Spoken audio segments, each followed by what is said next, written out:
Je déclare ouverte cette séance et bonjour tout le monde. J'espère vous avez une bonne fin de semaine. I call this meeting to order. Welcome to the 24th meeting of the House of Commons Standing Committee on Agriculture and Agri-Food. I will start with a few reminders. Today's meeting is taking place in a hybrid format pursuant to the House Order of November 25, 2021. The proceedings will be made available via the House of Commons website. Just so you are aware, the webcast will always show the person speaking rather than the entirety of the committee. Screenshots or taking photos of your screen is not permitted. And please follow the health measures approved by the Board of Internal Economy. And pursuant to Standing Order 1082 and the motion adopted by the committee on Monday, May 30th, 2022, we are continuing, this being number 3 of our study on global food insecurity. And we have another great panel lined up today. I see them on the screen. Joining us from Oxfam Canada, we have Lauren Ravon, who serves as the Executive Director. And we also have Brittany Lambert, who is the Women's Rights Policy and Advocacy Specialist. So welcome to Oxfam. From the Parliament of Ukraine, we have Dr. Lesia Zaborana, who serves as a Member of Parliament. Very good to see you, Madame.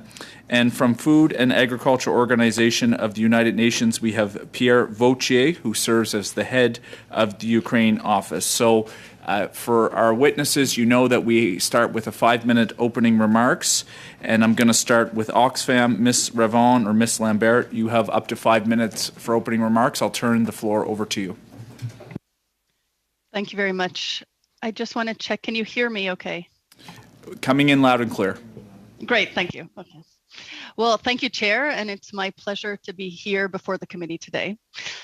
Today and every day, Oxfam is on the ground meeting people's urgent needs in hunger hotspots around the world. Extreme inequality, climate change, and unprecedented food and energy price inflation, all accelerated by the war in Ukraine and the COVID-19 pandemic, are creating the perfect storm for the world's poorest people. Over 250 million more people could be pushed into extreme poverty this year alone due to this convergence of crises. This would reverse decades of progress in the fight against poverty and put many lives at risk.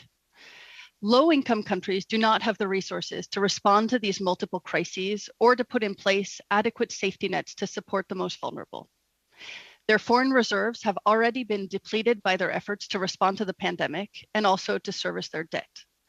As inflation outstrips wage growth and the cost of staples rises dramatically, millions of families are struggling to put food on the table.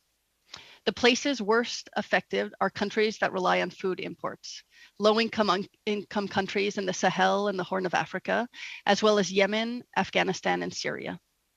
3 countries in the Horn of Africa, in particular, Kenya, Ethiopia, and Somalia, import 90% of their wheat from Russia and Ukraine. The spike in food prices caused by the war in Ukraine comes at the exact same time these countries are facing unprecedented drought and ongoing conflict. As a result, many people are living in famine-like conditions, with 1 person dying of hunger every 48 seconds.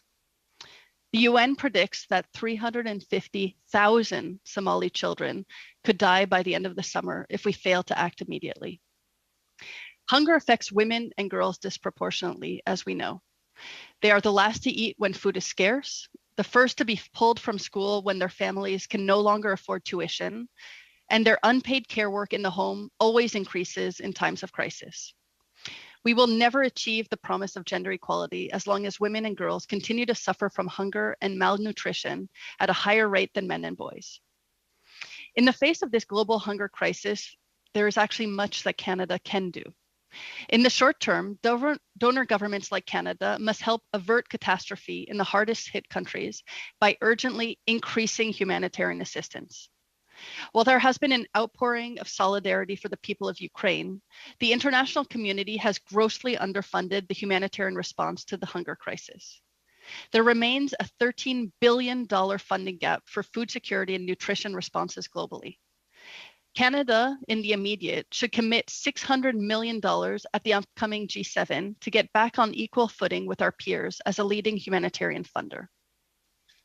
Charities like Oxfam and other members of the Humanitarian Coalition are doing everything that we can to raise funds from the Canadian public to be able to respond to the humanitarian emergency that is unfolding. The government could further encourage Canadians to donate generously by activating a matching fund, which we know is an effective way to increase donations. In the medium term, Canada and other donors must start anticipating and responding to hunger crises earlier. The Ukraine crisis is not the only factor driving global hunger. It's merely the latest shock for countries that were already reeling from conflict, from the economic disruptions of the pandemic, and from an escalating climate emergency. Famine is not something that happens suddenly or unexpectedly. It comes months after ignored warnings, procrastination on the part of those who have the resources and the power to prevent it. Starvation is a political failure. Early warning systems do exist, and we can save money and, most importantly, lives by acting earlier. In the long term, governments like Canada must support the development of sustainable, resilient, and local food systems. The current crisis underscores how important this is. Overdependence on food imports is dangerous for low-income countries and makes them highly vulnerable to market disruptions and price hikes. Canada must boost its budget for local small-scale farming in low-income countries. These family farmers need better access to land, funding, infrastructure, and markets. We need to support modes of production that are less dependent on imports of feed and fertilizer and more resilient to climate change. I would like to close by emphasizing that the real drivers of hunger are poverty and inequality, not food scarcity. Conflicts and climate change are fueling cyclical and predictable humanitarian shocks that only political will and global solidarity can prevent. Thank you again for the opportunity. Thank you, Ms. Ravon, and right on time, and we appreciate your thoughts, and we'll certainly get to questions. But first, we're going to move to Dr. Lesia Zabrana, who is a member of parliament from Ukraine. We've had your colleague, Yulia Klemenko, and we also had your minister, Solsky, at our last meeting, so we look forward to hearing from you as well. You have up to 5 minutes. Thank you very much.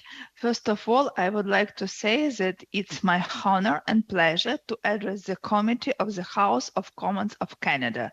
Let me start with a number of facts that will illustrate the role of Ukraine as a global food supplier. Ukraine is a major exporter. We have always been among the countries leading in the global food supply. The fifth country in the wheat export, fourth in maize, third in barley, and the first in sunflower oil. Additionally, our state has been one of the top producers of nuts, rapeseeds, peas, millet, wheat flour, honey, and other agricultural foods. Last year, Ukrainian grains fed more than 500 million people. This year, they put 1 billion in danger. The unjustified aggression of Russia against Ukraine changed the order of things for good. Every day it causes irrevocable harm to the agriculture sector in Ukraine and undermines global food security. The war has already negatively impacted the export potential of Ukraine. The seaports remain blocked by Russia, while the water areas of the Black Sea remain mined by Russia as well. Currently, more than 20 million tons of grains are stuck in Ukraine, forcing us to seek alternative ways to export our agricultural goods through the western borders. Today, thanks to our partners, we have significant progress in exporting grains to the European Union compared to last month, but the numbers are still below the pre-war level. Most goods have been exported through water transport, river ports, and ferry crossing, but the capacity of these facilities is still low for a stable global supply. Moreover, Ukraine may face additional problems soon due to the Russian attacks on the buildings to store harvest and the lack of funds we would have gained by selling the goods abroad. In addition, the Russian army bluntly steals Ukrainian wheat and grains in the temporarily occupied territories of Ukraine and illegally transports the goods to Russia. The losses of farmers are estimated at more than 500,000 tons and more than $125 million. In the Lugansk region, Russian soldiers force Ukrainian farmers to carry out planting and then appropriate the harvest.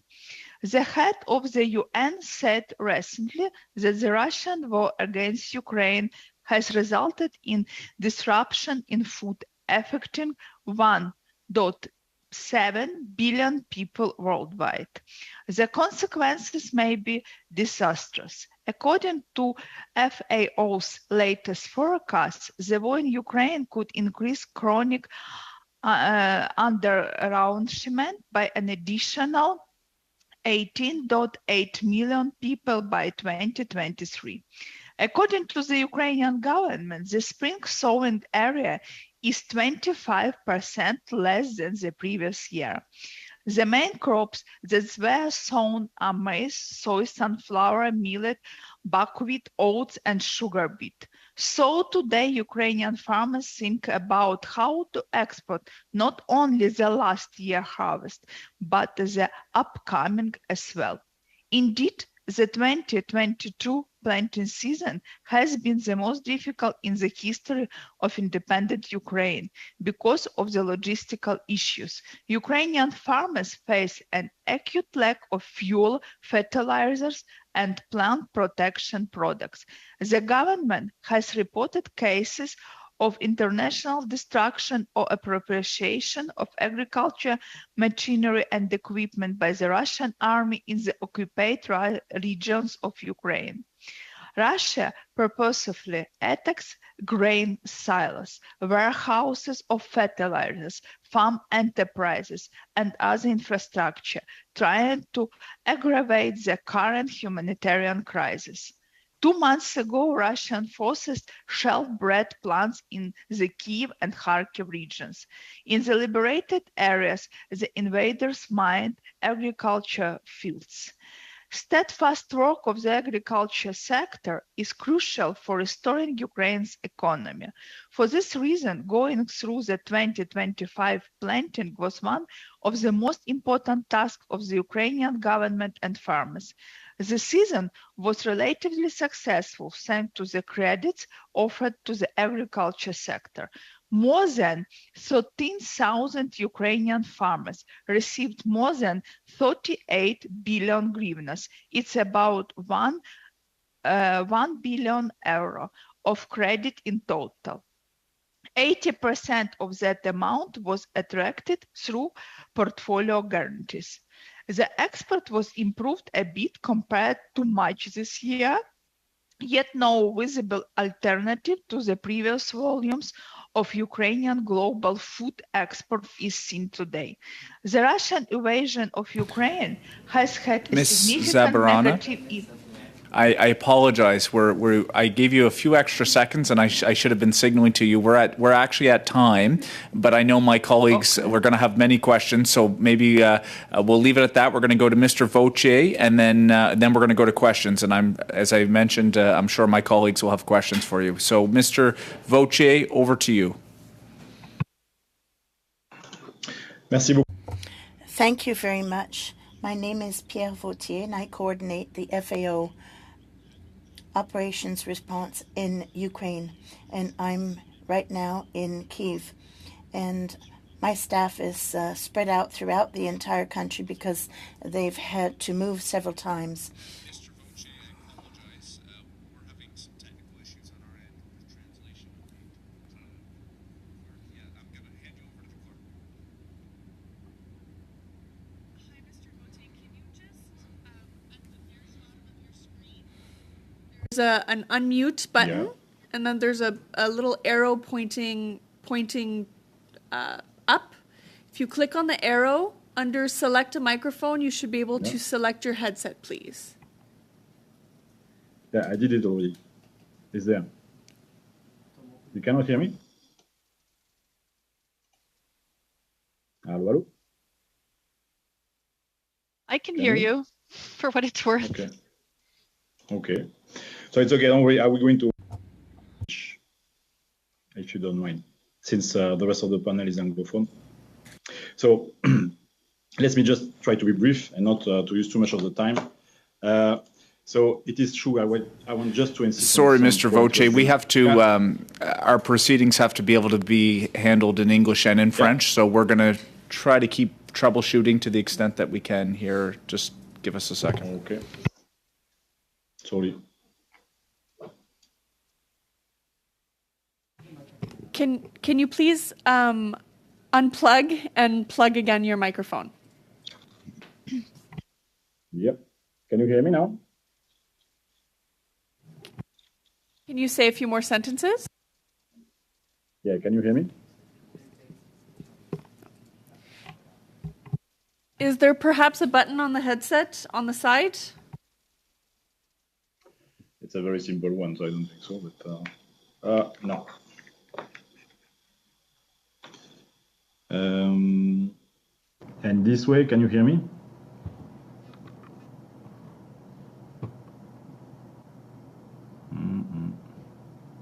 Can you turn the sound up, please, on your microphone? Yes, I think it's maximum now. I'm going to check again.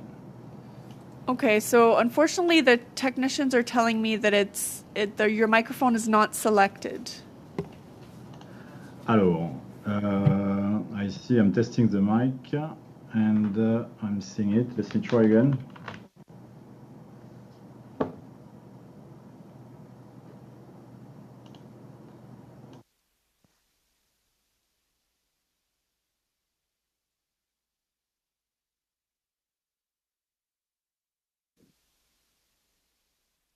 And this way you can hear me? Yes, that's cool. So, terribly sorry, I don't understand. I'm sorry, your mic is still not selected. I tried everything now. Hello? This way?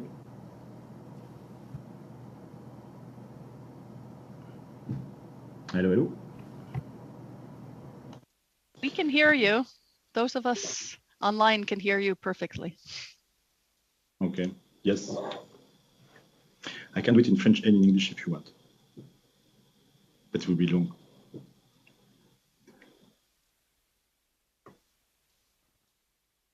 Yeah.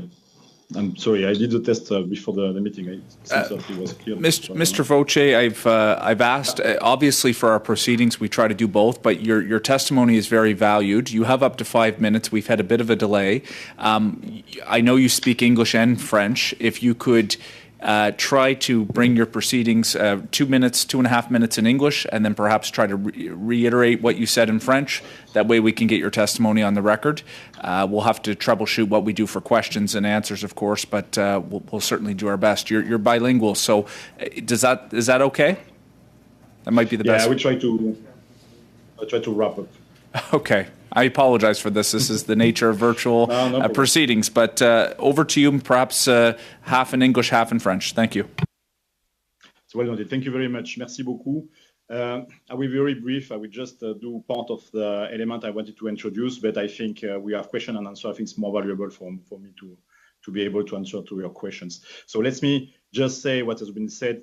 I will talk just about the agricultural sectors on one side and the food security of the population in Ukraine. I'm based in Ukraine currently. Donc, je suis basé en Ukraine actuellement. I'm based in Ukraine at present, and I want to talk to you mainly about food security as well as the agricultural sector, as we've just heard from our Ukrainian colleague. It is the entire sectors of Ukraine, including the livestock, including the fishery, including the forestry. For the livestock, we know that there was a lot of loss of milk productions. There was a lot of loss of animal. At the moment, as we speak, a number of people lost their livestock, or due to the economical shrink, are going to reduce their livestock, consuming the livestock, in particular in the area. So we saw that and we witnessed that into the field. Comme je disais, pour le As I said, for livestock, at this time, we are dealing with a crisis caused by a breakdown in the supply chain, but also because of lack of economic potential and because the small producers are reducing their herds, and some of the most modest of them are eating their produce. Right now, since the war, and unfortunately, all the Azov and the Black Sea are not proceeding, and the fish is halted completely. The same thing for forestry. The forestry we can mention because I think something important, and that is shared between Ukraine and Canada, is in fact 600,000 hectares of forest are not accessible today because they are contaminated by the war, by the destructions, but also mining and all these elements. Comme je disais, il y a... As I said, there are 600,000 hectares of forest that are no longer accessible due to the war and due to conflict. And this will no doubt give rise to environmental problems. To address and to solve in the medium term. Laissez-moi aller.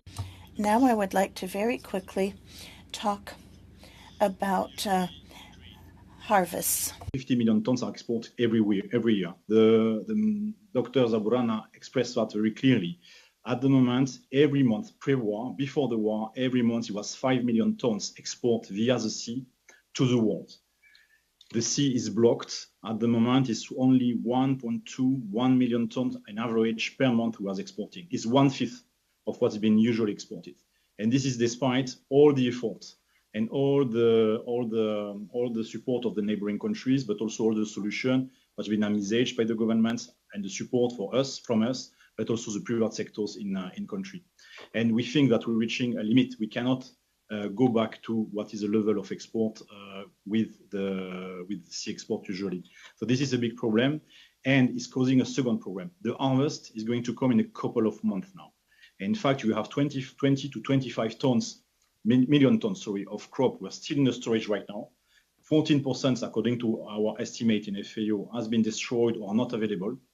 And apparently, we're going to have an additional harvest, which will be between 55, maybe more, million tons who's going to arrive. So we are facing a crisis right now in a couple of months where the Ukraine not only are not able to export, but will not be able to store this capacity. And I think Canada has a capacity to support the country in this aspect because you have a valuable companies also able to talk, and we are already starting to discuss, but we need your support in order to solve this immediate problem, which will be a problem in 2022, but it's going to continue in 2023. So this is something that Canada can support greatly on that. Donc, je parlais très rapidement donc, du problème de stockage. À l'heure actuelle, nous avons 25 millions de tonnes de stock et on va devoir recevoir 55 millions de tonnes de graines qui viennent de la récolte qui va arriver dans 2 mois. Et ceci va poser un problème de capacité. Il y a environ une estimation de 20 millions de tonnes de capacité de stockage qui sont manquantes en Ukraine. Et ceci, le Canada peut aider. Let me jump very quickly on the IDPs now. I think the colleagues from Oxfam was very, very clear about that, but let me put it from the point of view of Ukraine. This is very concerning. Most of the IDPs coming from the east or are living from the cities because they feel threatened by the strike are living in the countryside in a rural area.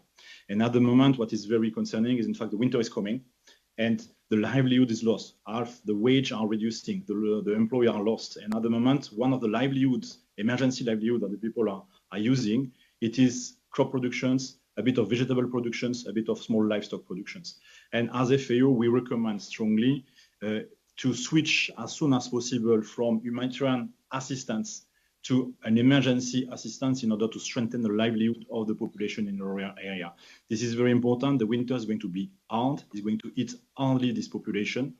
And we need absolutely to be able not just to provide them with cover and cash for consumptions, but to give them the means to restart or at least to use a temporary livelihood capacity in order that they can adapt. Thank you, Mr. Voce. We're at time. Now, colleagues, obviously there's some technical issues with his sound. I think the testimony, if you choose to seek it, is important. He can answer in both English and French. With your permission, I would ask that we allow him to answer in English if he's asked a question in English, and répondre en français si les questions en français. Okay, in petit. Yes, with a small summary. If it's okay with you, if you're asked a question in English, we would ask you to respond in English with perhaps a very quick summary in French, and vice versa, if possible. I know that's not ideal, but that's the only way we want to make sure we can get your testimony today. So we're going to start with questions. Is that okay, Miss? No, I'm sorry. Okay. I'm trying to get your Okay. attention. Unfortunately, if your mic is not connected properly, Mr. Vautier, you cannot provide your own interpretation. So it's very important that you connect your mic. We've been trying to reach you, and a technician is trying to reach you on your cell phone. So if you could please.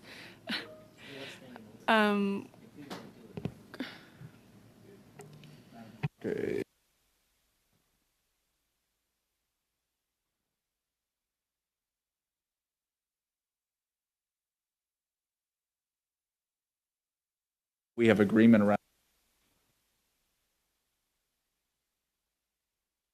Are you happy? Are you guys okay? Yeah. Okay. I think until I am told different from the clerk, I think we'll proceed in the way that we had talked about. I don't mean to overrule you, Miss Harrison, but I do want to make sure the committee members get this testimony. So, Mr. Vautier, until you hear different, if you could move that way. I do want to get to questions, though. So, Mr. Barlow, 6 minutes, over to you.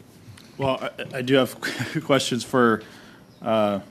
Vautier, who's on the phone. So, can we just wait 2 seconds, or I can try and be agile here, but why don't we just perhaps suspend for a minute or two and see if we can get this resolved?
is continuing to stay on the phone, and we'll look at different options. But Mr. Barlow has agreed to start a line of questioning with some of the other witnesses that we have. So, Mr. Barlow, I'll let you start.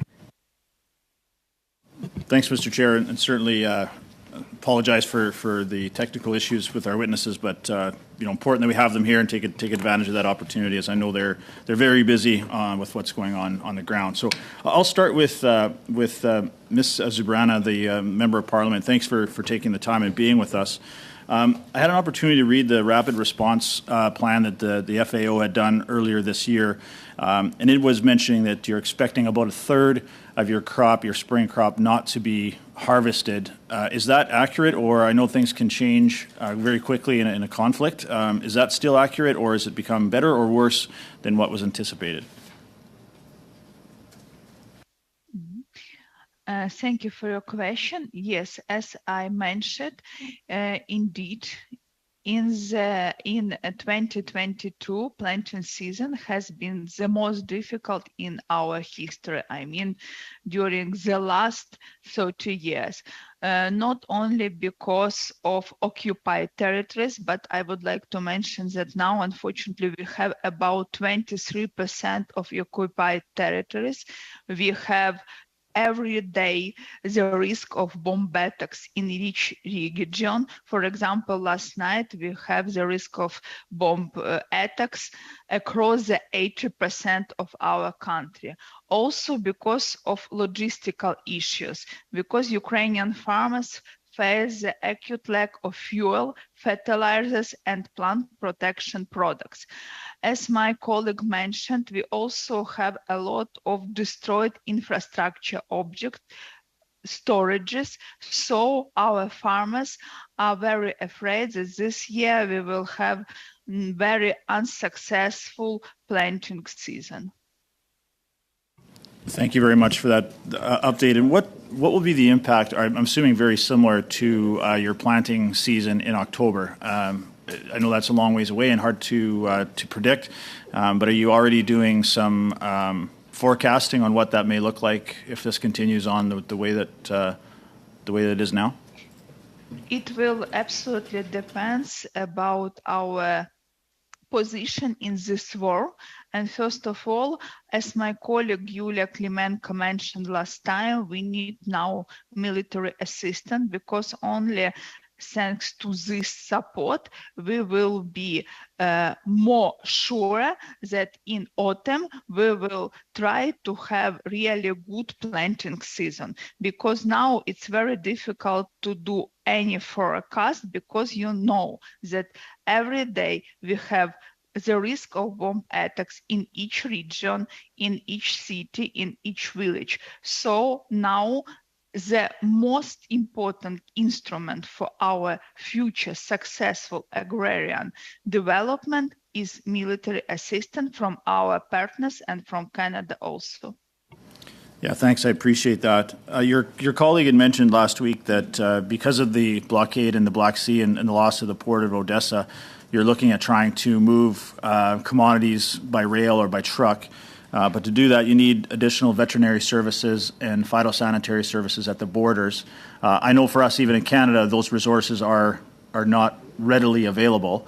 Are you able to access those needed resources to be able to move commodities through other means in the supply chain, or has that been difficult to access as well? Or what is your source to access that additional veterinary or phytosanitary services? You know, we also now have a problem, and it's a big issue for us. You know, our situation with gas, with fuel. So it's also very bad for the transportation. And also we have really very limited access to the European borders. And also, I would like to say that the value, the price of such kind of transportation is very high. And you know that now we have a lot of destroyed train infrastructure, and each day we have destroying train station, destroying train infrastructure. So it's not also good for any logistical channels to Europe. Okay. Just one last quick question for, I'm sorry, I missed the name from Oxfam. what would be the impacts? And you were talking about famine in other countries like Somalia, and are you anticipating social unrest, and maybe Mr. Putin is trying to initiate conflicts in other parts of the world as a result of what's going on in Ukraine? Is that something that Oxfam and maybe other groups are eyeing, and is a possible consequence of this conflict in Ukraine? Well, social unrest linked to food crises is always, the two are always tied. But what I think is important to note here is that we had early warning signs of the famine on the horizon since 2020. So what is happening in the Horn of Africa and East Africa and West Africa is not caused by the situation in Ukraine. It's exacerbated by it. But we have not been investing in responding to early warnings that we've been receiving in terms of ramping up humanitarian assistance in this region. And so these regions are already hit by the impacts of the climate crisis, of conflict in many of these countries, but also because we put in place over the past decade early warning systems to alert the international community when drought is on the horizon, when crops are failing, when we know there won't be enough rain to sustain agricultural production. So this is, as I said, exacerbated but not caused by the situation in Ukraine. Thank you very much, Ms. Ravon. And Mr. Barlow, we'll now turn to Ms. Taylor-Roy for 6 minutes. Thank you, Mr. Chair. And thank you to all the witnesses for being here, and in particular the Member of Parliament from Ukraine. We really appreciate your time and helping us understand the situation even more fully. One of the things that you've been talking about this morning, and that's a concern, is the number of internally displaced people in Ukraine right now. And I'm wondering, the UN Office of High Commission for Human Rights had estimated in the beginning of May that there were 7.7 million people internally displaced, about 17.5% of the country's population. And how is that affecting both the production on farms and what are the major concerns about getting food to these people? You mentioned going into emergency mode as opposed to humanitarian assistance at some point. And then, well, I'll follow up later because I did want to speak to Oxfam too about the specific impacts on women of the internally displaced people and the refugees as well. But perhaps we could start with what's been happening on the farms as people have been displaced.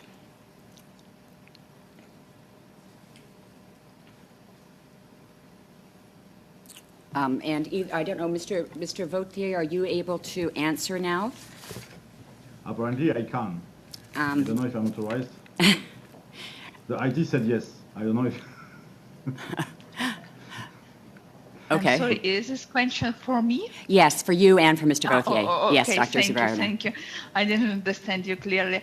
Yes, you're absolutely right. More than 7 million people displaced, and now we have, as I mentioned, about 23% of occupied territories.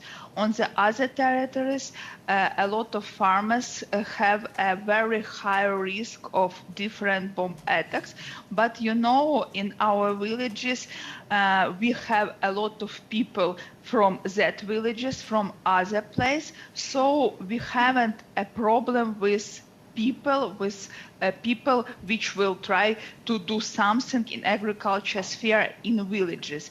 But the most risk for us, as I mentioned, it's aggression, war, and bomb attacks, because a lot of even small and medium farmers are very good technical equipment. So they have very good technical equipment. So I'm sure that if they will have possibility to work in safe, they will try to realize all their plans during planting season. So it's not a problem and issue. Of course, we are very sorry that a lot of our people were replaced, but the most important problem for us is safe for our farmers. Thank you. And Mr. Vautier, do you have anything to add in terms of what's happening with, especially the farmers that have been displaced from their land, and what's happening with them right now? Yeah, so for the people from occupied territory now, they moved everywhere in Ukraine close to the relative. So most of the time, as the doctor was saying, they're going in the countryside. So majority of the IDPs and the poor IDPs, the rich are in the hotel, but the poor IDPs are in the countryside. And I have to say something. In fact, there is a lot of solidarity at the moment between Ukrainians. So in fact, they can find, there is Facebook things, and they find houses which are not occupied, and then go to these villages. Then they receive few things, chickens, things like that. So these people. I apologize, Mr. Sorry. Voce. We're still having trouble, and I think the direction I'm getting right now is the House rules are that we have to have simultaneous translation. So we can certainly work to have you come back at another time. I know some committee members would really value to hear from you. So we'll let you carry on, Ms. Taylor.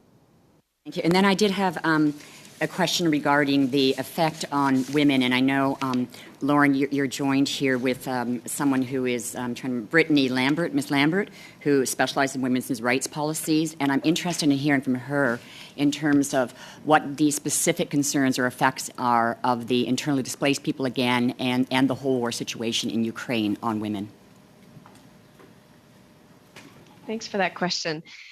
So in Ukraine, one of the things that we're seeing, not only with the internally displaced people, but also the people who are being forced to cross the border, is that women and children make up about 90% of those fleeing because the men are staying back to fight. And so just the gender and age profile of these refugees who have lost everything and then are forced to put their trust in strangers significantly increases the risk of gender-based violence and trafficking and abuse. And so that's something we're very concerned about.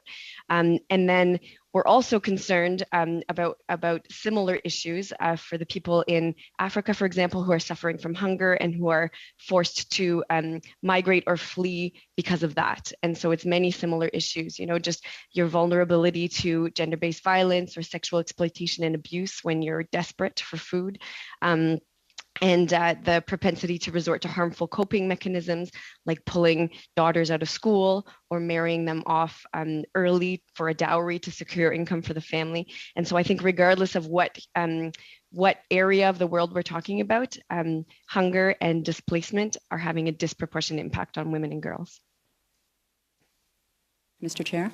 You have about 25 seconds. Okay, so just very quickly, Ms. Lambert, if you can just tell us what is being done to address that, especially in the situation of Ukraine right now.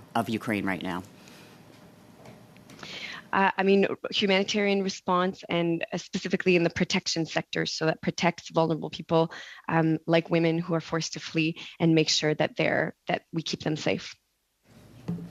Thank you, Ms. Taylor-Roy. Thank you, Ms. Lambert.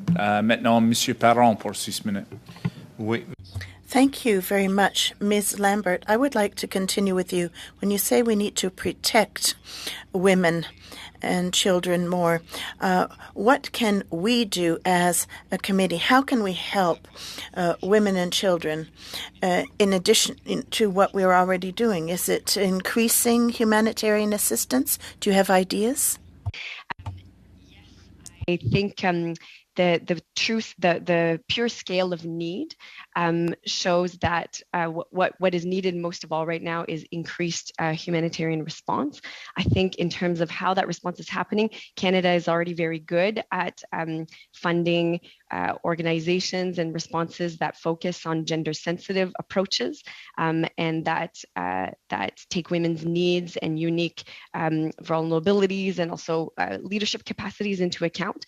And so I think what needs to be done, just given the magnitude of the crisis in the world, is to scale up that humanitarian response and the levels of funding associated with it.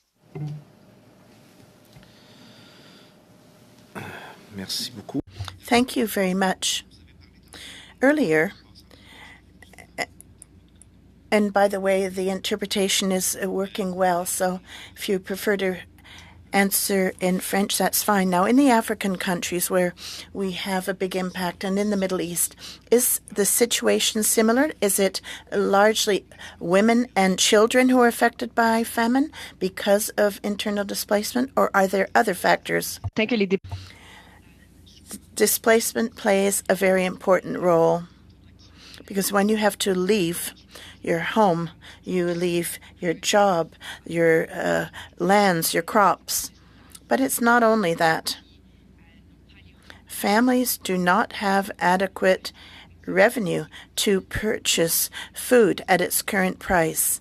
So we have to also give thought to how we can ensure that families have more money to purchase the food and meet all their other needs.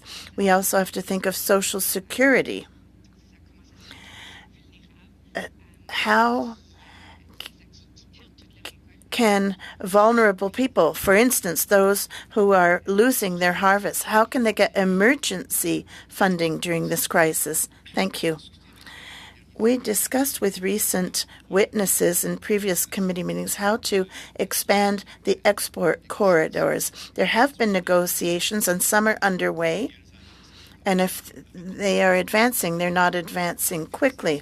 Now, as an organization, as Oxfam, can you talk to us about the importance of opening those corridors? What additional means need to be taken in the Western countries to open those corridors?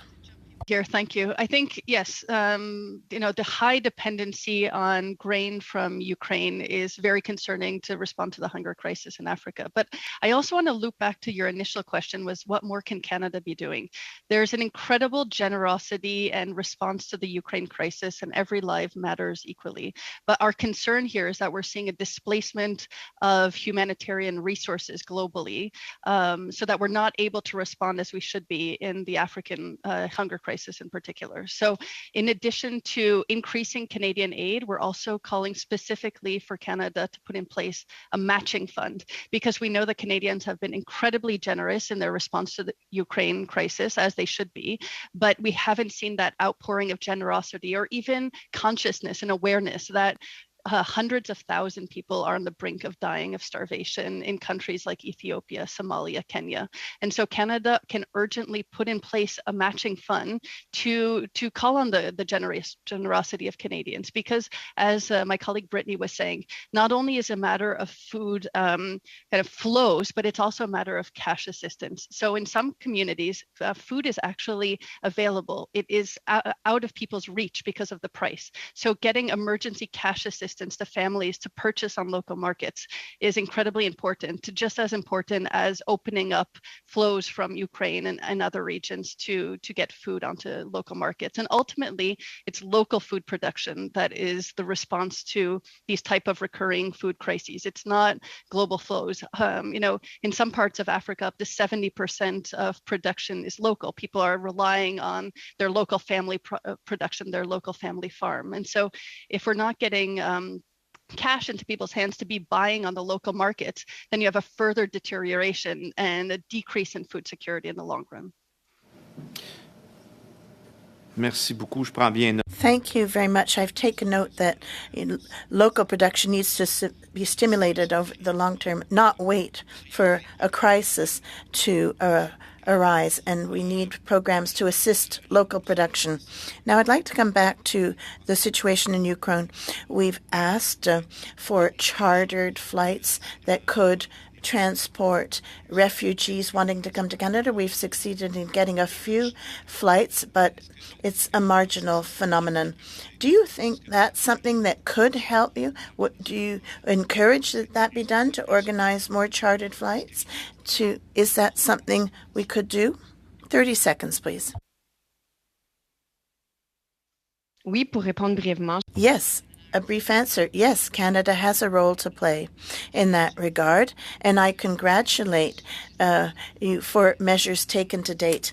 And I think that is a good thing for those who can come here and find a way to make an income while waiting for things to get resolved in Ukraine. Thank you. For 6 minutes. Thank you very much, Mr. Chair, and thank you to our witnesses for joining with us today. I'd like to start with Oxfam. Ms. Ravon, I was looking through Oxfam's website, and your organization has done a tremendous job at documenting the figures associated with extreme weather-related humanitarian funding. So just in the last 20 years, we have seen an 819% increase in extreme weather-related humanitarian funding appeals. So we've gone from $1.6 billion to $15.5 billion in the last fiscal year.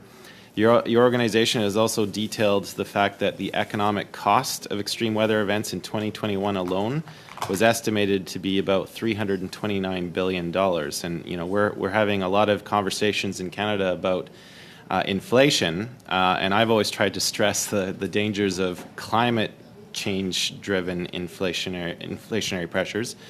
But I guess I just want to put this in the context of the food security study that we're doing right now, and what Oxfam's projections are for the future if we don't really start addressing this in a meaningful way. Could you expand on that a little bit more, please? Well, that's a fantastic question, and I'm glad that you've done your reading about Oxfam's work, so I appreciate that. Our overall analysis is that we are no longer going to be in a world where we basically are in a status quo and once in a while there's humanitarian emergencies. We're entering in a world where crises are a constant because of conflict, because of displacement, and because of the climate emergency that we're facing. And so we need a new way of working, relying on a humanitarian aid system that kind of jumps in often too late when a crisis occurs is no longer going to work. We need to be building up and focusing on local resilience. So when I spoke about building up local markets, it's in that sense. We know that there's going to be increasing droughts. It's going to be increasingly hard to produce food in many of the countries that we've been referencing, but we can be building more resilient agriculture in those countries, working on water infrastructure, working on crop diversification, different resilient strategies, and because ultimately responding kind of every couple of months to a new food crisis, a new agricultural failure in this context, we can't keep up with it. If you look at Canada's food aid, for example, we're only actually providing about half of what we used to because of the rise in prices. So if our international aid and our humanitarian assistance is pretty much flat, we're actually providing less and less in response to the world needs. So, resilience on climate change means that we're no longer in a world where Canada, the Global Affairs Canada, should be funding kind of long-term development and then humanitarian appeals separately. We need to be merging the two and focusing on climate resilient agriculture, on women's participation in local markets, in small scale agriculture as well. And also investing in local climate adaptations solutions. This is something that is still far underfunded. The global community's focus has been on reducing emissions, which is important. But for most of the communities that are hard hit today, they're already in the midst of the climate emergency. This is not somewhere far off on the horizon, it's today. And so adaptation means helping local communities protect their river flows, protect from erosion, protect from drought, build new economies. Thank you. Sorry to interrupt. I just want to get to a few other questions, but yeah, and I did take note of the fact that you want Canada to step up at the next G7 summit and commit to $600 million. I know that's in 2 weeks' time. It's a little bit too soon for our committee to make recommendations, but we now have it on the public record. And yes, for farmers in those developing countries, they're not only experiencing inflationary pressures from the costs of a climate disaster, but also the costs of lost production, and then the costs of the resultant increase in food prices because of scarcity. So I appreciate you providing that. I want to move to Member of Parliament Zaburana. Mr. McGregor, I apologize. Her connection has actually dropped. We've had a number of challenges. Our tech team is working to try to find that, but unfortunately right now you've got Oxfam. Well, I'll stay on with Oxfam. Not unfortunately, but that's the only. Not a problem. That's the only witnesses right now that we can call. My question to MP Zaburana was going to be on the history of Ukrainian food production. We know that it has been used as a weapon of war. We know Joseph Stalin used it as a weapon of war. He forcefully confiscated Ukrainian grain. Adolf Hitler and the Nazis had the same goals and designs for Ukraine to feed the future Reich, and it seems now it is being done in the same way by the Russian invasion. Do you have any thoughts just on, I guess, Ukrainian food production is such a strategic asset to so many in the world. Do you want to just expand a little bit more on how maybe we as the world community have to try and protect that asset, to guarantee Ukrainian sovereignty, territorial integrity, and their ability to act without any future aggression? I wouldn't dare speak for our colleague and speak to Russian history, but what I can say is that food is very political. That access to food is political, and that at a time when we're facing, I spoke about 350,000 Somali children on the brink of dying of hunger. At the same time, we see that the world's food billionaires are gaining wealth. So there's, not specific to Ukraine, but acknowledging the power dynamics here. That we have large agricultural companies and monopolies that are increasing their wealth. We've seen like billionaire wealth around food supplies increase during the pandemic, and at the same time we see millions of people at risk of starvation. So I don't think that we can look at issues of famine, starvation in an apolitical way and not look at geopolitical dynamics, but also the dynamics of our market and how wealth is increasingly accumulated. And as I mentioned, the issues of hunger and poverty are really profoundly linked to inequalities at the local level, but also global inequalities in our food supply chain. Thank you, Ms. Revon. Mr. McGregor. Now, colleagues, we've obviously had delays. We do have the ability to extend, but I know that many colleagues have activities right after this as you prepare for the House. So we are going to go to a second round. I'm going to ask Mr. Liu to keep it a little bit tighter. We're going to go about 4 minutes just to be able to tighten up for the next panel. So over to you, Mr. Liu. Merci, Monsieur le Président. Thank you very much, Chair. I understand that only Oxfam can respond. So, in that case, regarding the humanitarian assistance aspects, Oxfam or other organizations in their response to disasters in the short term, are there efforts being carried out by Oxfam at this time? Sure, maybe I can take this one. So just to give you an idea of what kind of things we can be doing to respond to food crises. So we're providing cash and vouchers to communities that don't have enough to eat, and that they can use this to purchase essential food items and meet their basic nutritional needs. We're also providing agricultural inputs like seeds and tools and training on more climate resilient production so that farmers can be better prepared for the future and the climate of the future. In a lot of places like the Horn of Africa, the hunger crisis is caused by drought. And so we're also doing trucking water into remote communities, getting clean water to people. We're also helping people with their livestock because one of the biggest problems is that when people go, when there's not enough to drink, livestock die as well. And that's people's food. And so we're doing livestock vaccination and treatment campaigns, and then helping people who've been displaced by conflict and who have lost their livelihoods for that reason with things like protection, etc. So that just gives you an idea of some of the things that we can do to respond on many levels. Merci, Monsieur le Président. Thank you very much, Chair. And I'm going to give my time to my colleague. I know that the direction at times from our Canadian government to the NGOs working in this space has been a bit mixed when it comes to longer-term development. I'm referring specifically to the testimony we just heard a couple minutes ago. Having had involvement with some other NGOs around the food side, it's always that push and pull between short-term responses and the longer-term development, giving a fish, teaching a fish, making sure everyone has access to the pond to fish. Can you comment what the overall direction is from global affairs and from our international development sector, from our government, as to particularly with the short-term crisis we have, but as to the longer-term solutions? Is the mix of funding and direction adequate or appropriate?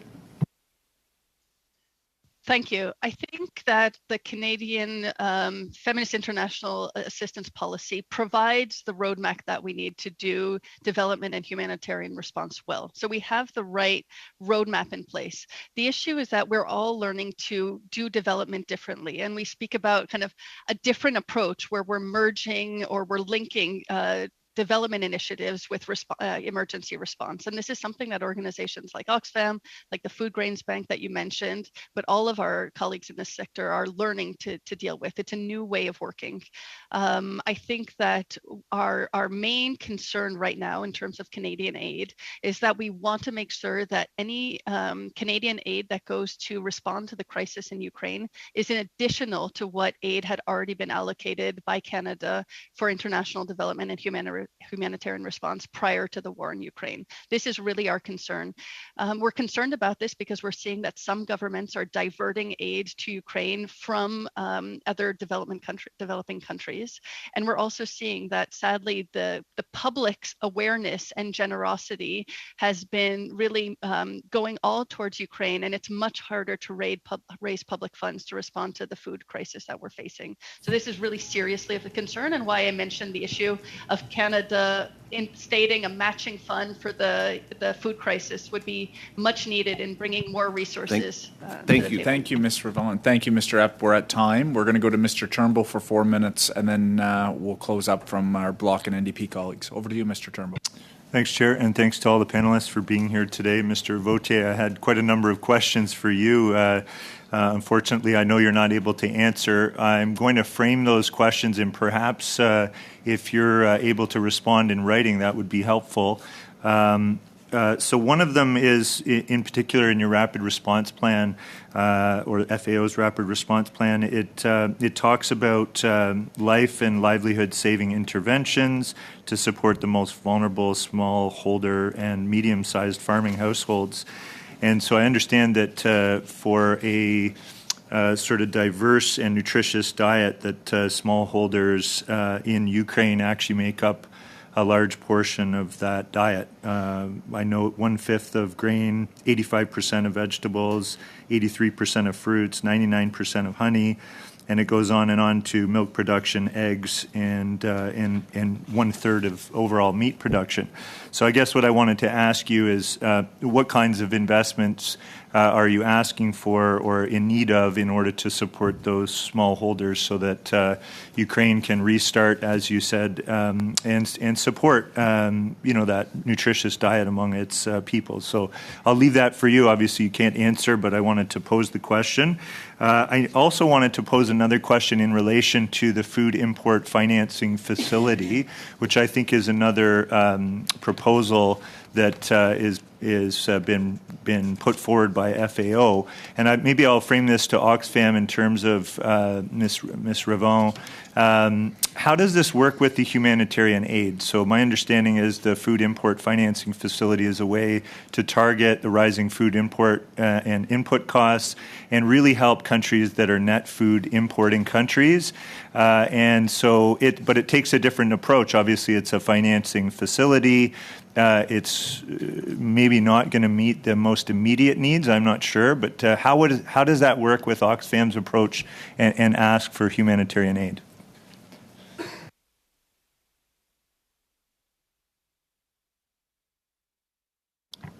I'm not sure who wants to respond, whether Ms. Lambert, I see you unmuted yourself, so go ahead.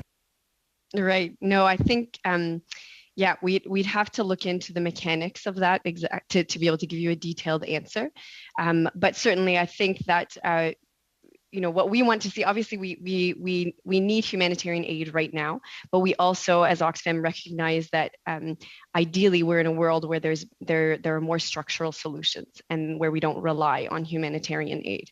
And so perhaps the food importing facility could be something to that effect. But I would need to do some more detailed background research to give you a full answer. Thank you for that. And I just note that in the notes that we received from Maximo at this committee, that eligible countries would commit to increasing investments in agri-food systems to create a more resilient future. I think that I was really happy to see that in there, would welcome any additional information on that. Lastly, Mr. Vautier, I'm going to also just put this out there. Maybe you can respond in writing. Of the $115.4 million US dollars that have been requested by FAO for implementing its rapid response plan, I'm wondering what the status of that is, how much the FAO has secured in funding, and how much in addition is still required. We've heard the ask from Oxfam in terms of humanitarian aid, which is quite a large number, $600 million, but I also wanted to just check in on how FAO is doing in terms of its fundraising to implement that rapid response plan. Thanks very much, Chair. Thank you, Mr. Turnbull, right on time. We'll go to Mr. Parent. 2 minutes, please. 2 minutes, s'il vous plaît. On va faire ça vite. We'll be quick, but we'll do it well. So I do not believe that our Ukrainian colleague is back. No. So for our Oxfam witnesses, stolen cereals by the Russian army and repatriating those crops to Russia. Have you observed that phenomenon personally? And what can Western countries do to either limit this phenomena or try to quantify that phenomenon? I hope to disappoint you, but I do not have an answer to your question. We do not do research in the field in Ukraine. So our interest is bordering countries, protection, assisting women and children and internally displaced persons. And right now, of the displaced persons, we understand that they've moved into the bordering countries, but are there populations in other areas of Ukraine that are less affected? And the assistance that is sent, is it distributed equitably, or are there distribution challenges? There are big distribution logistical problems, and with all conflicts, it's those who are displaced internally who are the least well served. If they are able to move beyond the border, they often are helped by refugee systems. If they are left inside, they're often neglected. So I cannot give you specific information by region, but clearly, when it comes to access to food and access to protection and access to measures to protect women against violence, there's much less available inside Ukraine than outside. Thank you very much. Mr. McGregor, 2 minutes. Thank you, Mr. Chair. Yes, to Oxfam, in an earlier answer to me, you were talking about in previous interventions, the fact that there are some structural inequalities that exist in the way our agriculture operates. And with respect to countries like Kenya, Somalia, South Sudan, and Ethiopia, who have been so reliant on food imports, you said that the warning signs were there in 2020. Of course, this war in Ukraine has exacerbated the crisis. I mean, ultimately, can you maybe expand a little bit on the structural inequalities? Is it the fact that, their local agriculture has been unable to compete with exporting countries? I'm just wondering if you could just develop that answer a little bit more for us, please. Yeah, so there's the issue of kind of global market forces that make it difficult in any country, frankly, to have a strong, local, vibrant agricultural economy. During the pandemic, you'll remember we even spoke about that here in Canada, in Quebec, about kind of local agricultural production to not be so dependent on imports. But in poor countries, it's very different. If you have a strong economy, you have the cash reserves and the economic strength to be able to be importing kind of any given month of the year. Whereas in poor countries, you're too vulnerable to price increases and to kind of market dynamics like the ones that we're seeing now. What we've seen in this region is just an underinvestment in rural economies. So in the capacity of people living in rural communities to make a living in their regions. But this implies kind of access to infrastructure, so roads, water infrastructure, but also services to people, so that you can't have a vibrant agriculture economy if you're not also investing in things like schools, like childcare, so that women who make up a vast majority of the agricultural workforce in some areas. They can't go off and have productive agricultural small scale businesses if there's no one caring for their children, for example. If you're spending all of your time collecting water, if you have no way to leave your children and go to market. And so it's also recognizing that we need investments in rural economies as a whole that take into account gender dynamics, that take into account climate change, that take into account women's care responsibilities, so that these economies are fit for purpose for the future, where we have a lot of women and children who are left behind in these rural areas because there aren't the means to survive. Thank you, Ms. Ravon. Thank you, Mr. McGregor. Colleagues, that ends our first panel. I apologize because I know there was a number of technical issues, but I'd like to thank the folks from Oxfam, MP Zabarana. We don't know what happened to her connection, and we hope all is okay with her. And Mr. Voce, I saw you would have wanted to get in on many of these. I welcome you to respond to Mr. Turnbull's questions. We can certainly work to get you those questions in writing.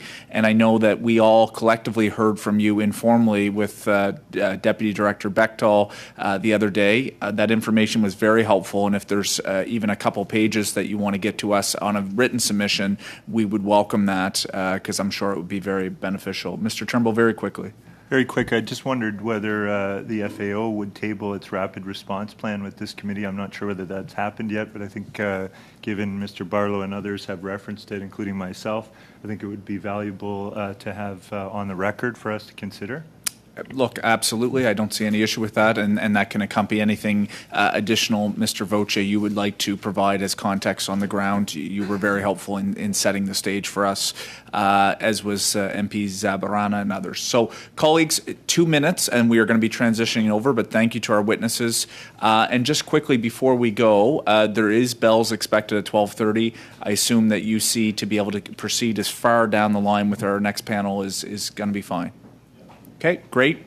2 minutes, colleagues.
And I know we've had a number of technical issues today, but we're very fortunate to have three different witnesses today. Robert Sake, who is a professional agrologist and certified agricultural consultant. We have from Richardson's International Limited, Jean-Marc Ruest, who is the Senior Vice President, Corporate Affairs and General Counsel. And we do have from Fertilizer Canada, Clyde Graham, who serves as Executive Vice President. I know he's working on his technical side, but we do have Catherine King, who is the Vice President, Communication and Stakeholder Relations. Mr. Rust, I'm going to start with you, perhaps, at Richardson International. You have up to 5 minutes for opening remarks, and we'll start with you. Bonjour, monsieur. Good day.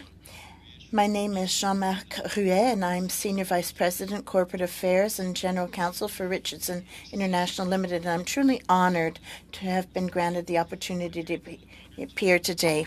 The opportunity to appear before you today. My name is Jean-Marc Ruet, and as stated previously, I'm Senior Vice President of Corporate Affairs and General Counsel for Richardson International Limited. Richardson International is Canada's leading handler, exporter, and processor of Canadian grains and oilseeds. With a network of grain elevators and crop input facilities situated throughout the Canadian prairies and port terminal facilities in Vancouver, Prince Rupert, Thunder Bay, Hamilton, and Sorel, we handle 14 to 16 million metric tons of grains and oilseeds annually and export to over 50 countries around the world. Proudly headquartered in Winnipeg, we have been involved in agriculture and the international grain trade since 1857. As a company, along with our Canadian producer partners, we have witnessed and worked through world wars, the Great Depression, and numerous significant conflicts that have occurred over the past 165 years. In considering current global food security concerns and how they should be addressed, it is important to note that food sufficiency and food affordability are issues that predate Russia's invasion of Ukraine. While their impact has certainly been exacerbated as a result of the current conflict, it would be unwise to view the situation as a temporary one that will resolve itself when peace is hopefully achieved. As a result, when we consider what Canada should be doing to address global food insecurity, it should be, in our opinion, doing so through a fundamental long-term policy lens rather than limiting itself to an emergency relief approach. Le Canada se retrouve dans une position.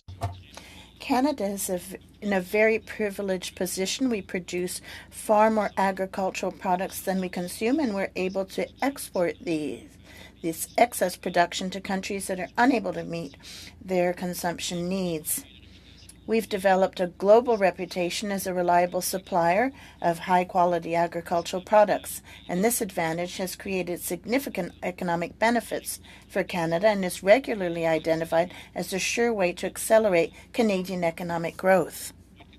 Canada should be doing to address global food insecurity, the simple answer should be produce as much as we can and export as much as we can, as quickly as we can. Not only would that address an urgent global need, it would also be beneficial to Canada's economy. However, as obviously beneficial as a strategy would be, we have struggled to adopt the policies required to transform those intentions into action. In fact, I would submit that in many instances, policies are being pursued that run contrary to the objective. In order to produce as much as we can, we need to encourage the development and adoption of technologies that increase production through a regulatory system that is grounded in science, rather than socio-political preferences. Unfortunately, the primacy of science in the regulation of agriculture, and more specifically with respect to the development, registration, and use of seeds, fertilizers, and pesticides, all tools that are critical to a farmer's ability to increase production, are under threat. Policies such as the EU's farm to fork strategy will significantly reduce production and increase the cost of grains and oilseeds, obviously adding to the global food security concerns. Canada and other countries on whom the world relies to meet their food supply needs must immediately and unwaveringly commit themselves to science as being the foundation on which agricultural production, regulation, and international trade will be based. We also need to ensure that grains and oilseeds produced throughout Canada can move by rail and through Canadian ports in a timely fashion in order to reliably supply our international customers. Unfortunately, the challenges in our ability to do so for the last several years are well known. Rail service has been an ongoing issue, exacerbated by washouts, fires, blockades, and labor disruptions. We have all witnessed how any one of these factors can effectively shut down the Canadian supply chain, including the exports of grains and oilseeds, for extended periods of time. Our ability to efficiently operate terminals and load vessels in key ports such as Vancouver is also under threat for a number of reasons, including infrastructure insufficiency. The question to ask then is, if we are challenged to move what we currently produce at a time when the world desperately needs our products, then how do we expect to supply them with more in the future? A significant part of the answer depends on our collective commitment to addressing those challenges head on through a combination of regulatory reforms and increasing capacity, limiting disruptions, particularly those not caused by natural disasters, and investment in critical infrastructure. Thank you for the opportunity to comment, and I'd be happy to answer your questions. Forward to your questions. Merci beaucoup, Monsieur Rouet. Thank you very much, Mr. Rouet. And now, Mr. Sake, would you please make sure you hold your microphone in the exact same position as you did during the test? You're on mute. Oh, there you go. There you go. I'm unmuted. Hello, everyone. My name is Robert Syke. I'm beaming into you from San Sebastian, Spain. I echo the comments made by my colleague at Richardson Grain. I'm speaking here in Spain on the resiliency of agriculture globally. And my background is as a professional agrologist. I've written 2 books on the subject of food production and technology integration. My heritage is 100% Ukrainian. Both sets of grandparents immigrated from Ukraine, and I'm actively on the ground in Ukraine right now. Even today, I've been playing a role in getting supplies to the people on the ground in Ukraine. My concern from a standpoint of Canadian resiliency is that far too often we see ideology driving the agenda with respect to agriculture. Farm to food, farm to fork was already mentioned here. The objectives in the EU under farm to fork are blanket 50% reduction in pesticides, 50% reduction in antibiotics for animals, and a 25% of the European Union would be organic production. It's common knowledge. It's not rocket science that organic production creates a drag on yield, so you have to put more land into production. We have to be very cautious about ideology driving agriculture policy. Agriculture decisions should be output based. No better example of poor policy is in the news today than Sri Lanka. Sri Lanka's policy to go 100% organic last April has been a disaster and was the first domino in pushing that country to basically political and financial ruin. What we need in Canada right now is we need close collaboration with those policymakers to understand that agriculture must be output based, and the key to sustainability in agriculture are soil health. So we need to concentrate on soil health, water use efficiency, and greenhouse gas balance. And when I speak of balance in greenhouse gas, it's not a blanket reduction in 30% of nitrogen fertilizer across Canada. That's not the answer. It's a recognition by policymakers of the technologies that are adopted by agricultural producers in Canada, including slow release nitrogen fertilizers, variable rate application of fertilizer, split application of fertilizers, soil testing, all the sciences that go into making Canadian farmers some of the most efficient farmers in the world, albeit we still have room to improve. but our nitrogen use efficiency in Canada is amongst the highest in the world. We need to produce more. The world needs more Canada. It needs more canola. It needs more wheat. We've just been, I think, blessed with a good ruling on the recognition that genetic engineering or gene editing is sound science, and that needs to be moved further and faster around the world. I'll stop there, and I'm looking forward to questions pertaining to agriculture, food production, and resilience from Canadian farmers from the panel. Thank you very much, Mr. Sake. Now, I understand that we're having trouble with Mr. Graham's headset, but Ms. King, you're able to step up over to Fertilizer Canada for up to 5 minutes. Perfect. Thank you. Is my mic okay? You're coming in loud and clear. Perfect. Excellent. Good afternoon, and thank you for having us. Canada has a strong, diverse agricultural sector, and the foundation of this sector is fertilizer. Fertilizer Canada is an industry association representing manufacturers, wholesalers, and retail distributors of nitrogen, phosphate, sulfur, and potash fertilizers. These fertilizers are used in the production of agricultural crops that help feed the world. Simply put, fertilizer is food for plants. In Canada, the fertilizer industry contributes over $23 billion annually to the economy and over $12 billion to GDP. Over 76,000 people are employed directly or indirectly by the industry. And it's not just Canadian farmers who rely on our fertilizer. 12% of the world's fertilizer supplies comes from Canada. As a major export industry, we supply fertilizer products to over 75 countries. The world's population is estimated to grow by 2 billion people by 2050. Global agricultural production will need to increase by 60 to 70% in order to feed all these people. This will not be able to be possible without fertilizer. Higher yields are necessary to meet the growing global demand for Canadian crops, which has been further echoed in the federal government's target of $75 billion in agri-food exports by 2025. Geopolitical turmoil in the world, most recently the war in Ukraine, adds to the strain on food supply. In response to the war's impact on Russian potash supplies, our member companies in the potash sector have expanded their production, adding millions of additional tonnage to global supplies. We are not only exports in fertilizer products, but also in innovation, knowledge, and best practices for fertilizer use. For Our Nutrient Stewardship is a Canadian-developed innovation, and for more than a decade, we have worked with farmers, the industry, the research community, governments, and conservation groups to implement these best management practices to optimize nutrient uptake and crop production while reducing environmental costs.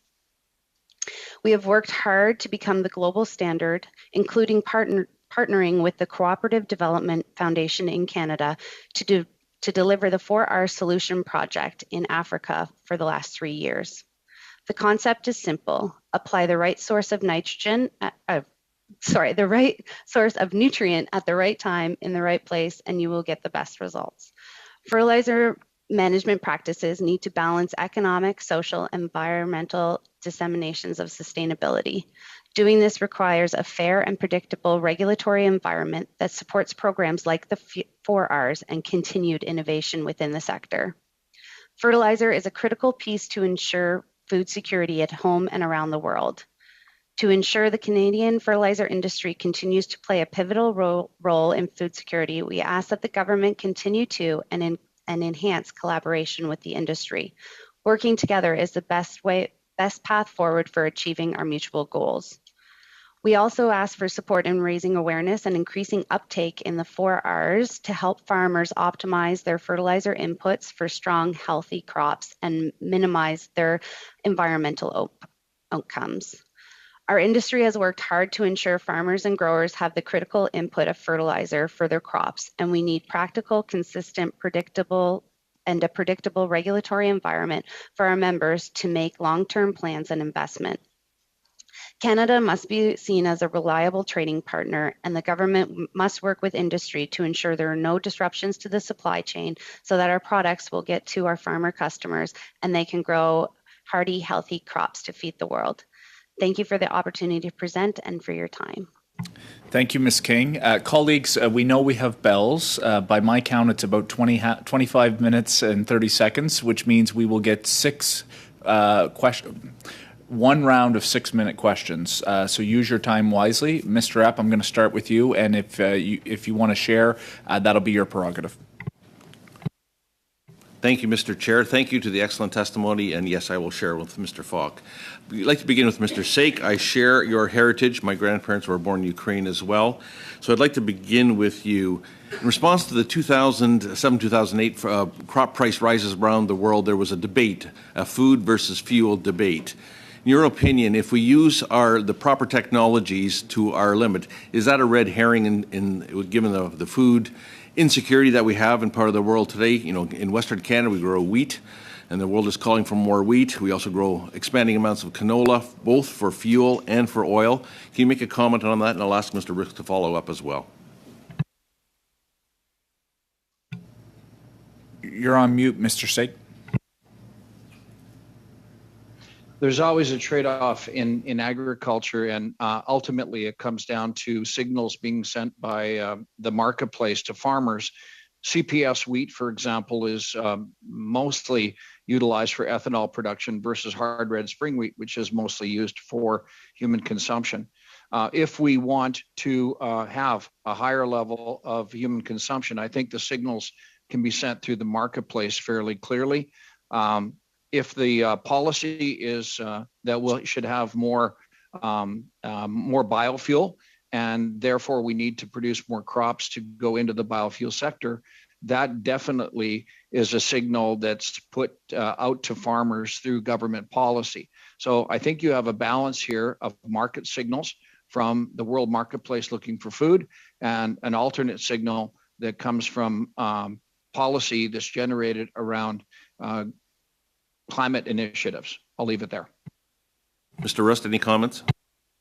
Yeah, I agree, and I think the demand for grains and oilseeds to be used as fuel obviously adds a new consumption source, and that can only have an impact on price, and so the market will sort out where it ought to go. And food should win. People need to eat, and so there would naturally be then an increase if production does not increase and you've add a consumptive demand, then the price is going to increase. So the solution to that is to increase production, and it goes to the points I think that Mr. Sake was making. Thank you. I'd like to get one more question in, if I can, to Fertilizer Canada.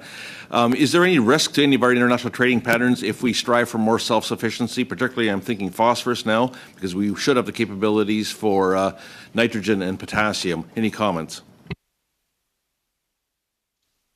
I don't know, Clyde, I don't think you can answer.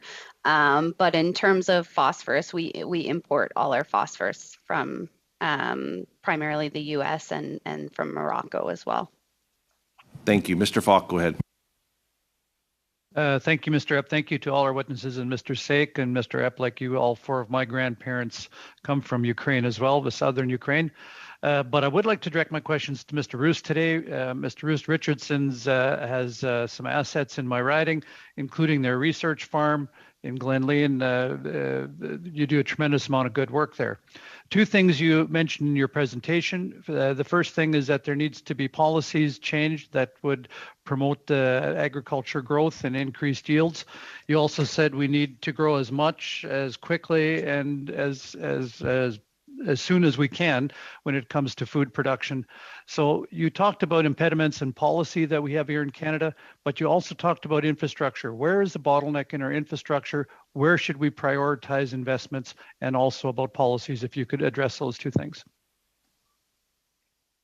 Sure. Let me start with the infrastructure and the pinch points. We've seen, again, the rail issues that we've seen over the last number of years is chronic.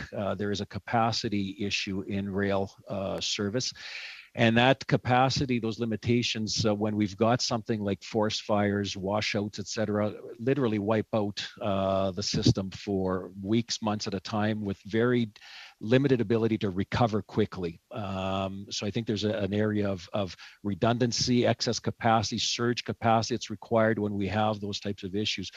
We also see the Port of Vancouver as a key port for exports, and we're seeing increased traffic coming through the port, which is a good thing. It's a sign of a healthy economy, product wanting to be exported, but we just don't have the infrastructure to match it. Second Narrows Bridge is not equipped to take the number of rail cars that need to pass through to load onto vessels. The Thornton Bridge, Thornton Passage needs to be expanded. So we need to accept the fact that vessels, and a growing number of vessels, will be coming in and out of the Port of Vancouver, and rather than pursuing policies that seem to try to limit the amount of vessels that are coming in or out, we need to facilitate their entry and exit.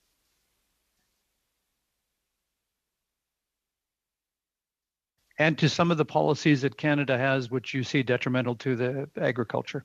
Well, I think some of them have been touched on previously. Just things like a blanket reduction of fertilizer use by 25%. Without making the connection of what that will mean with respect to output, agricultural output, and making a connection, understanding what the purpose is, what the objective is, which is a laudable one of being environmentally conscious and sustainable, but making sure that is aligned. Sorry, we're going to have to leave it there, gentlemen. That's 6 minutes, and we are under a tight schedule. Mr. Drouin, over to you. Mr. Chair, Mr. Roy, we're not asking for an absolute reduction of fertilizer in Canada. We're asking for reduction on the emissions.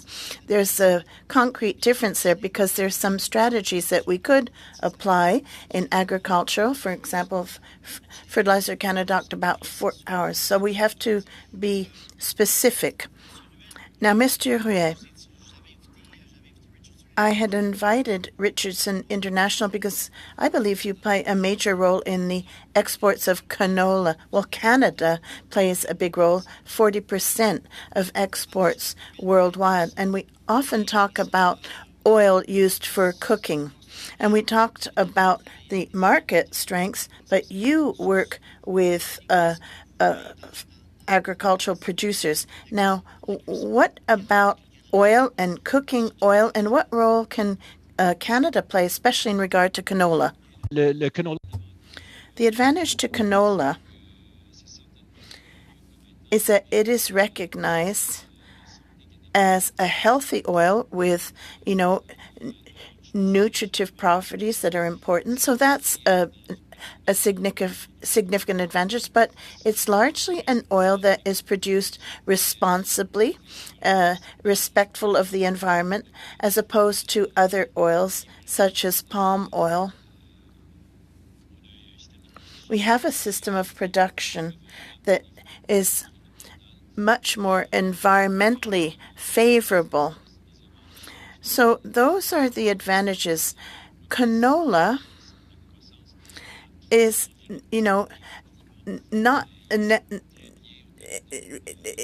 canola is a very good crop for Canada and its climate, so there's an advantage there too. We've had very good investments in the development of canola, and even here in Canada, we have excellent infrastructure compared to our international competitors. So all of this bodes very well for Canada. You talked with my colleagues about the necessary infrastructure, and we've observed the vulnerability of infrastructure during, for instance, the floods in BC. Now, would you ask this committee to make a recommendation for increasing public investment in infrastructures that are needed for export, for example, access to railways? Absolutely. We have to all become far more aware about how it is essential for infrastructure to meet current needs, but also the potential growth, because there are going to be opportunities in the future. Now, these are very large-scale projects that cannot be carried out overnight, sometimes up to a decade of planning, so we have to get to work right away. Now, your company has a terminal. You've invested in the last 5-10 years in your infrastructure. Yes, we've doubled the production of the terminal. And it is also the case of many of the competitors with the port elevators. So there have been big advances. So you're able to receive many trains, and I mean, I expect there is too much traffic in some locations to absorb any increases. Well, in our case, the Port of Vancouver, it'll be important to get twice as many rail cars in than as compared to what we currently have. There's big capacity available. We know fertilizer plays an important role for growing food, and obviously with Russia and Belarus being out of the market now, are you just checking for next year's season? Are your members readjusting their supply chains without naming any? Have you had those conversations with some of your members? I think conversations are still going on with supply and demand from our members' perspective. I know that we've had on the potash side, our members make announcement of increased production. Just on production side of things, unfortunately, it's not like flipping a switch. There's a lot of complexities, so they're going to do all they can to meet the demand that's out there. But we haven't had, other than those announcements, any in-depth conversation with them on where the market is looking right for 2023. And we know that it varies from west availability of certain fertilizers out west versus out east, and out east we're missing a lot of nitrogen. Are you having conversations with some of your members about we're good at transporting, and I know cost has obviously is an important factor, but that west to east travel, is that something that some of your members are seeing is feasible or not feasible? It still remains more economical to receive product by ship in the east. I would echo the comments on infrastructure. I think that's something that Canada really needs to come up with a strategic 10-year path forward on what we're going to do for that, because as these announcements come on and even as our members increase their production, they're going to need to have the railway availability to get that product to their customers. We'll have to leave it at there. Thank you, Mr. Drouin. Monsieur Parent, pour 6 minutes. Merci, Monsieur. Thank you very much, Chair, and thank you to the witnesses. Many questions with very little time. Let me proceed quickly. Mr. Ruet,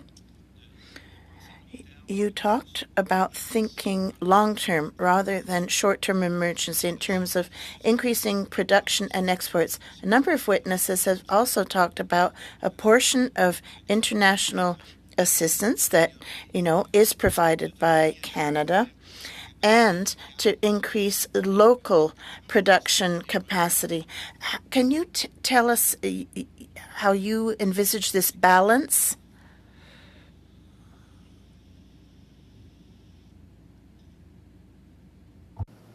Comme vous l'avez mentionné, as you mentioned, it is a question of proper balance. So, despite all good intentions, you have to be realistic about what can be done in each of the regions and what is the most efficient means to provide the necessary food for citizens in each of those regions. There are some locations where there are obstacles because of geography or lack of agricultural land or drought, etc. So despite all of the best efforts, production, or at least of certain products, will always be limited. So, yes, you have to conduct the analysis of what is possible and where there is excess production in certain parts of the world. And when you examine what's possible locally, there's the role that science can play to develop seeds, for instance, that are resistant to drought, that would better resist to certain diseases that prevail locally. So these are questions. This is the kind of analysis we have to conduct and see what is most efficient. Thank you to interrupt, but you have responded to the question now. Very quickly, transportation, 20, 30 seconds. Do you have any concrete recommendations for the committee? We've talked about railway. We've also talked about ports. In a preceding study, we talked about container problems and the lack of competition. Do you have any observations to make on those aspects and specific recommendations? With regard to transport and railway, yes, a number of recommendations have already made by associations like Western Elevator Association, so I recommend you revisit those. But the level of performance of our railways needs to be enhanced. We have to also examine the competition that exists right now. And when it comes to infrastructure, you have to increase the capacity of bridges, tunnels, and in Vancouver, the number of railway lines. Thank you very much. Ms. King, you've talked about an increase in local production for fertilizers, being less reliant on the outside. I know there's no magical on-off switch when it comes to production, but do you have any forecasts? What percentage of our local production might we be able to satisfy within a few years? Have any particular forecast on that, but I think what our members would look for is a regulatory environment that encourages investment within the industry, and that really looks at balancing of the economic goals as well as environmental goals. I think we play a pivotal role in supplying global fertilizer. So about 95% of the potash produced here is exported globally, and 40% of the nitrogen is exported to primarily the U.S. So I would say that Canada not only helps with Eastern and Western Canadian farmers, but also have to look at that global context in terms of Canada being a global leader in producing fertilizer. Merci beaucoup. Thank you very much. Mr. Sake, 30 seconds or a minute. You mentioned that we should recognize what is being done in the field. Very often we look at objectives, but how do you recognize what is going on in the field? These are actually qualitative and quantitative measurements. For example, you can measure whether a farmer soil tests or not. You can document whether a farmer is matching his nitrogen recommendations or balanced fertilizer recommendations to those soil tests and recommendations or not. You can determine very quickly whether he's using slow-release nitrogens or not. You can document whether he's using precision agriculture or not. All of those features, all of those technologies lend themselves to a higher level of fertilizer use efficiency, and that fertilizer use efficiency increases crop yield while simultaneously decreasing the environmental footprint. Those are the things that we should be measuring. Those are the things that we should be rewarding farmers with. Thank you, Mr. Sake. We'll have to leave it there. Thank you, Mr. Perron. Mr. McGregor, 6 minutes. Thank you, Mr. Chair. I'll jump right into it. My first question is for Richardson International. Mr. Rouet, there was an article written last month by Sylvain Charlebois about the massive increases in the price of vegetable oil. And he noted that there have been significant increases in palm oil, but also canola oil is up 55% on average, I believe, over the last 6 months. I just want to know, because I mean that's very good for our farmers, but it also reduces the purchasing power of the countries that we're exporting to. 2 questions. Can you first tell me a little bit about like what that has done to the state of Canada's exports, or are they still strong? Can you start off with that question, please?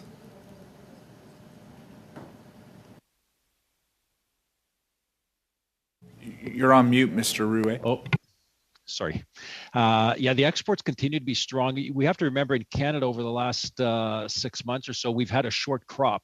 So we've had production reduced by about 40%. We've talked about the food versus fuel issue. A lot of our production now is being called for through the biofuel industry. So we're producing and exporting maybe more canola oil than we would have been exporting canola seed, and so those are really the factors. I think we've got a very healthy export industry in canola, but there are changing dynamics at play. Thank you. And we're all very well aware of the things that the government needs to do with respect to our supply chain. We have just tabled a report in the House of Commons that have detailed many of those issues. But with the increase in canola prices, how is Richardson and other players in the private sector reinvesting those profits to make sure that you're stepping up your side of the equation? Well, I mean, I don't know. I don't think it's necessarily a question of the profits of exporters being increased by that 50, 60% or more that you're seeing. What we're doing is we are selling and buying at, you know, the selling price of the commodity matches to a large extent the purchase price that we have to pay to be able to source that commodity. And so it's a global market. We are competing against worldwide suppliers as well. So our pricing has to match, and it's a very competitive global marketplace. So it's not a question of you see this increase on the store shelves, and therefore that is a direct correlation to the profits that are being made by the people that are handling that commodity. Okay, thank you for that clarification. Mr. Sake, I'd like to turn to you. In our previous panel, we had Oxfam here, and they've done some great work detailing the financial costs of climate change. They've noted that over the last 20 years, we've seen an 819% increase in extreme weather-related humanitarian funding appeals, and that the economic costs of extreme weather events just last year was $329 billion, a figure that is expected to increase as we go on into the next decade. So, you know, if we're talking about inflation, that's certainly one that we have to keep on our radar. Now, in developing countries, especially in the Horn of Africa, they're suffering in multiple ways from this. Not only are they having to tackle the effects of climate disasters, but farmers are also having to deal with the loss in production. And as a whole, the country suffers because they then have reduced purchasing power. So there's been a lot of talk about using Canadian expertise. You mentioned soil health. Can you maybe talk about some of the ways Canada can specifically step in to help those developing countries achieve more resiliency, because the projection in going into the future does not look good, especially with the figures that we've seen presented? Yeah, thank you. I have experience working on the ground in Kenya, Nigeria, and I have a stake in a farm in Uganda. The first thing we would do is subsidize soil sampling, because when you sample soils and get soil analysis done, you help small landholders understand where the constraints are in their nutrient balance in the soil. The second thing you would do is encourage policies that encourage genetic engineering, because in many cases, the ability of us to engineer drought tolerant and saline tolerant crops in many of those areas is absolutely essential. And we would also encourage the utilization of technology to increase pest resistance. So you can't feed the population of tomorrow on yesterday's technology, and Canada is a leader in technology adoption. I think one of our primary exports as a country should be the agricultural technology that we have in our heads. In the interest of time, I'll leave it there, Mr. Chair. Thank you, Mr. McGregor. Colleagues, we have just a minute or two before the bells, but let me, on behalf of all of you, thank our witnesses, Mr. Rouet with Richardson, Mr. Sake appearing for himself, certainly welcomed your testimony, and Miss King and Mr. Graham. Apologize, Mr. Graham, that we weren't able to get you in, but Miss King stepped in and did a great job. So thank you so much. Colleagues, we'll call it there. Thursday, we are going to be studying Bill C-234. Mr. Lobb has confirmed and will be before the committee. On Monday, the intention is to go to a 2-hour panel on cannabis, as Mr. McGregor has asked for. I need your witnesses so that the clerk has them. So if you haven't already sent some of your witnesses to the clerk, please do so by the end of today. And I think we'll leave it at that. We'll let everyone make sure that they're able to vote. Thank you. Thank you.